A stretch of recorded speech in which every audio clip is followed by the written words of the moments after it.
Hello mga kapampa, mga ka-reality, mga ka-reels. Madaling araw na, medyo gininaw tayo. Kaya eto, gumising ako para mag-coffee.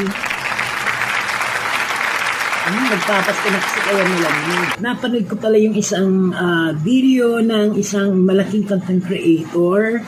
Pinahagingan niya yung isang malaking content creator. Then nakalagay na sabi bawal daw kasi yung paggamit ng mga big letter, capital letter doon sa paggawa ng title. So sabi niya, mali daw yun. So, ang ginawa niyang content, tapos yung content creator na yun na sinasabi niya is nakapost din doon sa kanyang video. Yun. So, diba? Actually, mga ilang beses na ako nakapanood, no? Puro malalaking content creator din ang may kagagawan. Alam nyo guys, sa totoo lang, para sa akin na, based on my own opinion lang naman, mali yung ganun kasi parang pamamahiya yun di ba? Pinapahiya natin yung tao. However man, dun sa pagkakamali ng isang tao, pinapahiya natin kasi pinopost pa natin yung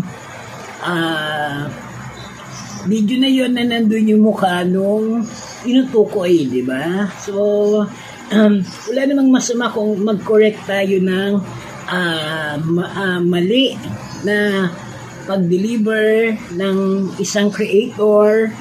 Yun kung talagang mali. Pero wag na natin isama yung picture nung tao na tinutukoy natin kasi siyempre, parang ang dating pambubuli, pamamahiya, di ba? So, kagaya nito, yung tinutukoy ko, isang malaking content creator, hindi ko na siya pinipicture dito sa aking pagbibideo. Ganun dapat guys, ingatan din natin, alagaan din natin yung identity ng tao na yun. Ganun guys, huwag tayo masyadong pabida-bida.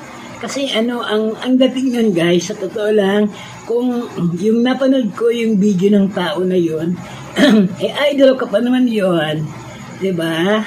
Kasi nga, dinuturing ka na siyang real superstar, diba? Ganon. Kaya lang nung ginawa niya yung ganon, parang ayoko na tuloy siyang sundan, ayoko na siyang ipalo-palo dun sa mga videos niya. Kasi sa totoo lang guys, pangit yung ugaling namamahiya tayo ng kapwa natin content creator. Diba? So mali yung ganon.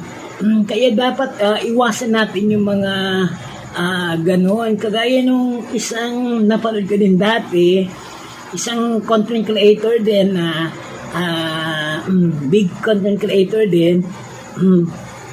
Ganun din, pinas din niya yung isang content creator kasi mali daw yung tinuturo, di ba? So, di ba nakaka-open doon sa gumawa nung bagay na yun, tapos ipopost ka pa doon sa pagbibideo niya.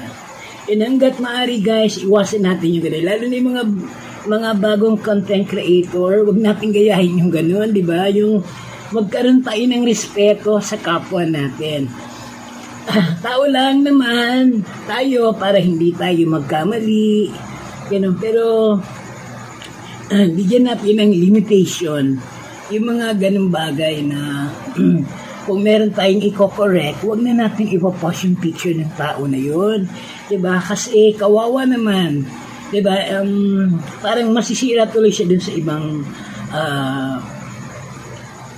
followers niya, diba? Kasi hindi na siya pupuntahan masyado kasi ay mali naman pa rin mga information niya. So guys, hanggat maaari, wag natin i-post yung picture ng tao na yun. Kasi kawawa naman, diba? Mabuti kung maganda yung sinasabi mo about dun sa tao na yun, edi i-post mo. Ganun lang yun, kung sa'yo gawin yun, diba? Siyempre, mapapahiya ka din.